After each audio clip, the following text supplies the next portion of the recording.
नरेतील भूमकर चौकातील पेट्रोल पंपावर चोरट्यांनी मध्यरात्री दरोडा टाकला। दरोडेखोर हातात कुऱ्हाड घेऊन कामगारांच्या कॅबिनमध्ये घुसला।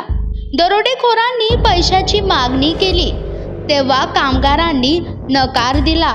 तेव्हा दरोडेखोरांनी कामगारावर कुऱ्हाडीने वार केला आणि कामगारांना धमकावून रोकड लुटली। या घटनेचा व्हिडिओ सध्या सोशल मीडियावर जोरदार व्हायरल होत आहे। या घटनेवरून असे दिसून येते की चोरट्यांना कोणाचीही भीती राहिलेली नाही। अशा चोरी केलेल्या घटना वारंवार समोर येत आहेत।